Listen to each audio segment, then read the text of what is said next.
శ్రీమాత్రే నమ. జయ గురు దత్తాత్రేయ నమ. ఈ వీడియోలో మనం శ్రీ విశ్వావసునామ సంవత్సర ఉగాది ఫలితాలు కుంభరాశి వారికి ఏ విధంగా ఉండబోతున్నాయి అని పరిశీలించినప్పుడు ఈ రాశి వారికి ఆదాయం 8, వ్యయం 14గా ఉండడం జరిగింది. అంటే ఒక విధంగా వ్యయం ఎక్కువ ఉండడం వల్ల దాన్ని బట్టి వీళ్ళు ఈ సంవత్సరంలో ఏదో ఒక గొప్ప కార్యక్రమానికి ధనం ఖర్చు చేయబోతున్నారని చెప్తుంది. అది వివాహం కానీ, గృహ నిర్మాణం కానీ, పిల్లల చదువు కానీ, మరి కొంతమంది ఏంటంటే ఒక పుణ్య కార్యక్రమం లాంటిది చేస్తూ ఉంటారు. దేవాలయం నిర్మించడం కానీ, 10 మందికి ఉపయోగపడేలాగా ఏదన్నా ఒక మంచి కార్యక్రమం ప్రజల కొరకు కొంతమంది చేస్తూ ఉంటారు. ఎక్కువగా కుంభరాశి వారు కూడా సంపాదించినటువంటి ధనాన్ని ఈ విధంగా మంచి కార్యక్రమాలకి వినియోగించే అవకాశం ఉంటుంది. కాబట్టి కొంతమంది ఏంటంటే పిల్లలు ఎవరైనా అనాథులు ఎవరైనా ఉంటే వాళ్ళని చదివించడానికి కూడా ఖర్చు పెడుతుంటారు. కాబట్టి మొత్తం మీద ఖర్చు ఎక్కువయ్యే కొద్దీ ఈ రాశి వారికి పుణ్యం ఎక్కువగా అవుతూ ఉంటుంది. ఆ కారణం వల్ల మొత్తం మీద మీరు ఏదైనా బృహత్తర కార్యక్రమాన్ని చేపట్టాలనుకుంటే అది మీ వారి కోసం కానీ, పైవారి కోసం కానీ అది ఈ సంవత్సరం మీకు అనుకూలించే అవకాశం ఉన్నది. అంటే ఇంకో విధంగా మనం ఆలోచించినప్పుడు వ్యయం ఎక్కువ ఉందంటే రుణం కూడా దొరుకుతుంది ఈజీగా. దాన్ని కూడా కొంతమంది సద్వినియోగం చేసుకోవచ్చు. ఆదాయం 8 పాయింట్ ఉంది అంటే ఇంచుమించుగా ఆదాయం బాగానే ఉంది. అయితే ఖర్చు ఎక్కువ రావడం వల్ల కొంత డెఫిసిట్ పడే అవకాశం ఉంది. దాన్ని పుణ్యం రూపంలో రెక్టిఫై చేసుకోవచ్చు, అంటే లెవెల్ అయిపోద్ది అన్నమాట. ఇక రాజపూజ్యం 7, మంచి కార్యక్రమాలు చేస్తుంటే ఆటోమేటిక్గా గౌరవం వస్తుంది. అవమానం 5, ఎవడికి మంచి చేయలేడు కాబట్టి మంచి పొందలేని వాడు ఏ విధంగా అయినా సరే విమర్శిస్తూ ఉంటాడో అదే అవమానం. మొత్తం మీద ఈ రాశి వారికి కొంత అభివృద్ధి ప్రారంభమైందని చెప్పుకుందాం. అంటే తిరిగి మీ పూర్వ వైభవాన్ని పొందే విధంగా ఈ సంవత్సరం మీకు ఈ బడ్జెట్ కేటాయించడం జరిగింది. ఇక గోచార ఫలితాలు పరిశీలించినప్పుడు ముఖ్యంగా మరి శని, గురువు, రాహు, కేతువు కుంభరాశి వారికి రాశ్యాధిపతిగా శనిగ్రహంతో పాటు రాహుగ్రహం కూడా ఉండడం జరుగుతుంది. ఈ రెండు కూడా ఒక విధంగా చెప్పాలంటే పాపగ్రహాలుగానే నిర్ణయించడం జరిగింది. అయితే వీళ్ళు కష్టపడి దాన్ని సాధించే ప్రయత్నంలో మరి ప్రస్తుతం ఈ రాశ్యాధిపతి అయినటువంటి శని భగవానుడు మరి ఈ ఉగాది నుంచే ధనస్థానంలోకి మారడం జరిగింది. ధనస్థానం అన్నది ఏంటంటే మరి కుటుంబ స్థానం, ధనస్థానం. కాబట్టి ఒక 5 సంవత్సరాలుగా మీకు ఈ శని భగవానుడు అనేక రకాల పరీక్షలకి గురి చేయడం జరిగింది.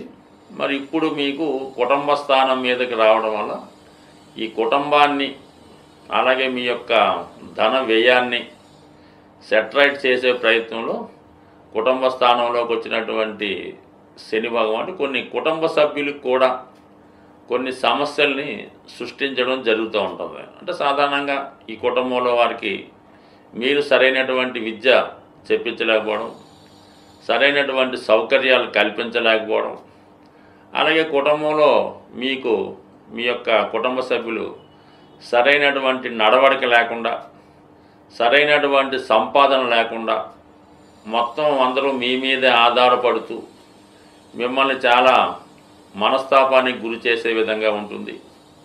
మరి కొంతమంది ఏదో విధంగా వాళ్ళకి ఏదో ఆదాయం వస్తే వాళ్ళ కుటుంబాన్ని విడిచిపెట్టడం కూడా జరుగుతూ ఉంటుంది. మొత్తం మీద కుటుంబం మీకు సహకరించదు, కుటుంబం మొత్తం మీ మీద ఆధారపడి ఉంటుంది. అయితే ఈ సమయంలో మీకు కొంత కుటుంబానికి దూరంగా ఏదైనా ఒక ఉద్యోగ అవకాశం లాంటిది రావచ్చు.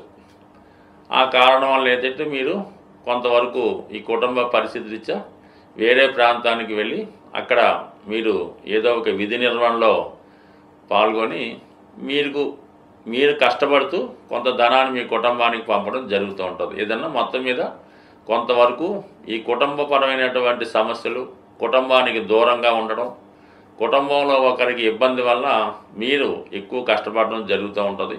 బట్ ఏదైనా సహనంతో, ఓర్పుతో, జాగ్రత్తగా మీరు దాన్ని కాపాడుకోవాల్సి ఉంటుంది. అంటే శని భగవానుడికి కామన్గా కుంభరాశి ఫలితాలు చూస్తున్నప్పుడు శని మీకు రాస్యాధిపతి అనుకుంటారు. కానీ శని యొక్క కారకత్వాలు పరిశీలించినప్పుడు శనికి అష్టమాధిపత్యం, వ్యయాధిపత్యం కూడా రావడం జరుగుతుంటుంది. శని ఏ భావంలో ఉన్నా అష్టమ భావ ఫలితాన్ని, వ్యయభావ ఫలితాన్ని ఇవ్వడం జరుగుతూ ఉంటుంది. దీనివల్లే మీరు కుటుంబానికి దూరంగా ఉండడం, కుటుంబం వల్ల మీరు అవమానపడడం, కుటుంబంలో కొన్ని అనూహ్య సంఘటనలు జరగడం ఈ సమయంలో జరిగే అవకాశం ఉంటుంది. కాబట్టి మీరు కంపల్సరిగా శని భగవాన్ని నిరంతరం ప్రార్థించవలసి ఉంటుంది, పూజించవలసి ఉంటుంది. దాని తర్వాత గురుగ్రహం ప్రస్తుతం చతుర్థ స్థానంలో సంచరించడం జరుగుతుంది మే 15 వరకు. సో ఏదైనా ఈ సందర్భంలో మీకు ఈ సంవత్సర ప్రారంభంలో ధనస్థానంలోకి అన్ని గ్రహాలు రావడం జరిగింది. ఇంచుమించుగా శుక్ర, బుధ, రవి, శని, రాహు ఇవన్నీ ధనస్థానాన్ని యాక్టివేట్ చేయడం వల్ల, అందులో శుక్రుడు ఉచ్చులో ఉన్నాడనమాట. అంటే చతుర్థాధిపతి ఉచ్చులో ఉండడం వల్ల చతుర్థ భావ ఫలితాలు మీకు అనుకూలంగా రావడం జరుగుతుంది. అంటే విద్యలో మంచి ప్రగతి, మంచి కాలేజీలో చేరడం, అలాగే మంచి వాహన సౌకర్యం కలుగుతుంది. ముఖ్యంగా మీరు ఏదో ఒక స్థిరాస్తిని కానీ, ఒక గృహాన్ని కానీ ఈ సమయంలో మీరు సంపాదించవలసి ఉంటుంది.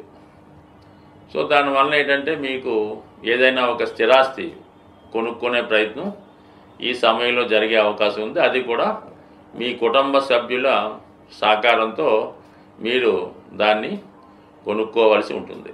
మొత్తం మీద ఒక స్థిరాస్తి ఏర్పాటు చేసుకుంటారు. అలాగే ఒక కొత్త ఉద్యోగ ప్రయత్నం ఫలిస్తుంది. ఇక మిగతా విషయాలు పరిశీలిస్తే మరి మే 15 తర్వాత ఈ గురు భగవానుడు పంచమ స్థానంలోకి ప్రవేశిస్తాడు. అంటే ఆటోమేటిక్గా మీకు కొంతవరకు ఈ పంచమంలో ఉన్నటువంటి గురువు మీలో జ్ఞానాన్ని పెంచుతాడు, పూర్వపుణ్యం యాక్టివేట్ అవుతుంది, సంతానం ద్వారా శుభవార్తలు వింటారు, మీలో ఉన్నటువంటి టాలెంట్ గుర్తింపు రావడం, పంచమంలో ఉన్నటువంటి గురువు భాగ్య దృష్టితో రాశిని వీక్షించడం వల్ల మీరు చిన్న చిన్న బలహీనతల నుంచి బయటపడతారు, కొత్తగా మిమ్మల్ని మీరు సంస్కరించుకుంటారు, కొత్త ఆలోచనలు మీలో అమలవుతాయి. ఒక సాంప్రదాయ వ్యక్తిగా, ఆధ్యాత్మిక వ్యక్తిగా ఒక కొత్త వ్యక్తి మీలో కనబడడం జరుగుతూ ఉంటుంది. బట్ ఏదైనా మే 15 తర్వాత మీలో ఒక మంచి మార్పు రావడం జరుగుతుంటుంది. అంటే ఈ జన్మశని ప్రభావం వల్ల కొంత ఏదో ఒక బలహీనత, ఏదో ఒక ఇబ్బంది మీకు కనబడుతుంటుంది. ఈ గురువు యొక్క మార్పుతో వాటి నుంచి బయటపడి అటు ఆరోగ్యంగా, ఆనందంగా, ఉత్సాహంగా కనబడే ప్రయత్నం చేస్తారు. కొంత దైవ సంబంధించిన లక్షణాలు మీలో కనబడుతూ ఉంటాయి. ఇక రాహు, కేతువు ప్రస్తుతం రాహు ధనస్థానంలో ఉంటూ శనితో కలియడం వలన ఎక్కువ ఖర్చు మీ కుటుంబం మీద రావాల్సి ఉంటుంది. అది ఎక్కువగా ఏదో ఫంక్షన్స్, విందు వినోదాలు, ఏదో ఎంటర్టైన్మెంట్ కార్యక్రమాలు, బంధువులందరూ మీ కుటుంబానికి రావడం వల్ల, విదేశంలో ఉన్నటువంటి బంధువులు మీ కుటుంబంలో కలుసుకోవడం వల్ల చాలా సందడిగా, ఆనందంగా మే 18 వరకు కూడా రాహు ధనస్థానంలో కొత్త కొత్త ఆలోచనలు, కొత్త కొత్త ప్రయత్నాలు జరుగుతుంటాయి. కొత్త సభ్యులు మీ కుటుంబంలో కలుసుకుంటారు, మీ బంధువర్గం పెరుగుతూ ఉంటుంది. మే 18 తర్వాత రాహు స్వక్షేత్రమైనటువంటి కుంభరాశిలో మీ రాశిలోకి ప్రవేశించడం వల్ల మీలో ఒక కొత్త వ్యక్తి కనబడడం జరుగుతూ ఉంటుంది. అప్పటిదాకా ఉన్నటువంటి మీ జీవన విధానం మారుతుంది. ఏదైనా ధైర్యంగా చేసే ప్రయత్నం చేస్తారు. చాలా ప్రయత్నాలు, చాలా పనులు చట్టానికి లోపడకుండా, చట్టాన్ని వ్యతిరేకించి మీ యొక్క స్టైల్లో ముందుకు వెళ్ళడం జరుగుతూ ఉంటుంది. ఏదేదైనా ప్రతి విషయాన్ని మీకు అనుకూలంగా మార్చుకొని దాన్ని క్యాష్ చేసుకునే ప్రయత్నం చేస్తూ ఉంటారు. ప్రతి వాడిని విమర్శిస్తూ ఉంటారు. అలాగే మంచి వాళ్ళని దూరం చేసుకొని చెడ్డవాళ్ళని మీ మిత్రులుగా మారే అవకాశం ఉంటుంది. కాబట్టి కొంతవరకు దాన్ని మీరు పరిశీలించవలసి ఉంటుంది. బట్ అది అప్పటికది రైట్ అనిపిస్తూ ఉంటుంది. దాని తర్వాత ఆటోమేటిక్గా కేతువు సప్తమ స్థానంలోకి రావడం వల్ల కొన్ని అనుకోని వింత వ్యక్తులు మీకు పరిచయం అవుతారు. వారి యొక్క సాహసంతో కొన్ని కొత్త ప్రయత్నాలు చేయడం జరుగుతుంటుంది. ఒక విధంగా ఒక గొప్ప మార్పు మీ యొక్క పరిచయాల్లోనూ మీ సర్కిల్లోనూ జరుగుతుంది. అయితే వివాహ జీవితంలో కొన్ని అనుకోని ఇబ్బందులు అవాంతరాలు వచ్చే అవకాశం ఉంది. ముఖ్యంగా వివాహ ప్రయత్నాలు లాంటివి వాయిదా పడే అవకాశం ఉంటుంది.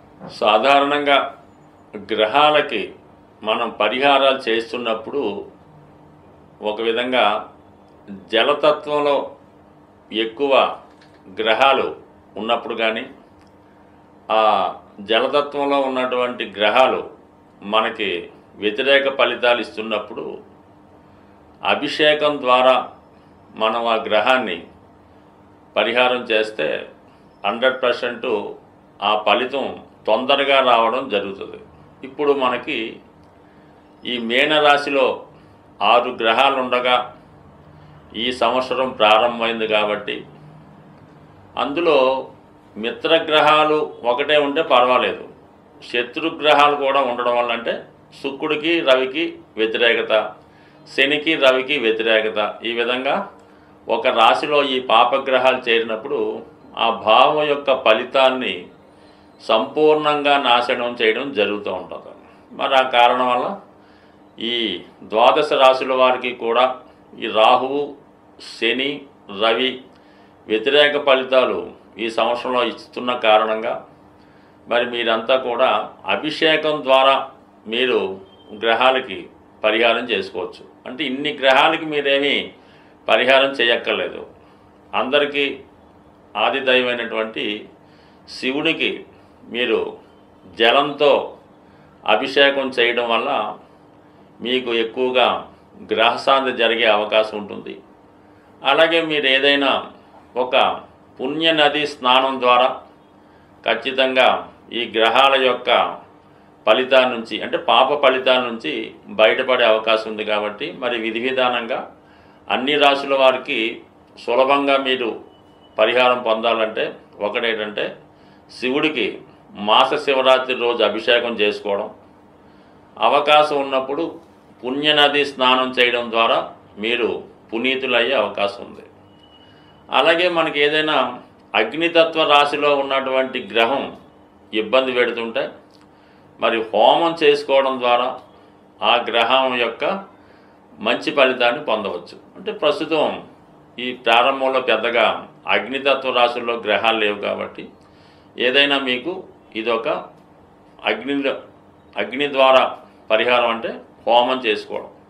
అయితే భూతత్వ రాశులైనటువంటి వృషభం మకరం కన్య రాశుల్లో పాపగ్రహాలు ఉన్నప్పుడు వాటి పరిహారం నిమిత్తం మీరు మరి దైవానికి ప్రసాదాలు పెట్టడం ద్వారా పరిహారం పొందొచ్చు. ఒక విధంగా అన్నదానం ద్వారా మీరు ఆ గ్రహాల యొక్క అంటే ఆ రాశి యాక్టివేట్ అయితే ఆటోమేటిక్గా అందులో ఉన్నటువంటి గ్రహం మంచి ఫలితం ఇస్తుంది. కాబట్టి మరి కేతుగ్రహ అనుగ్రహం కోసం అన్న సంతర్పణ ద్వారా అన్నదానం ద్వారా ఫలితాన్ని పొందొచ్చు.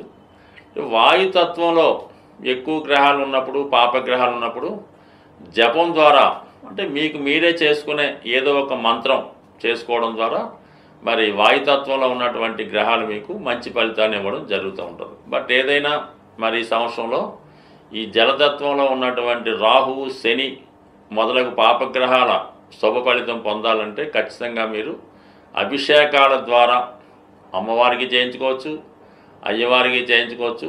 లేదంటే మీకు మీరు కూడా ఏదైనా ఒక పవిత్ర నదిలో స్నానం చేయడం వల్ల ఖచ్చితంగా పునీతులై ఆ గ్రహాల ప్రభావం నుంచి బయటపడే అవకాశం ఉంటుంది. స్వస్తి.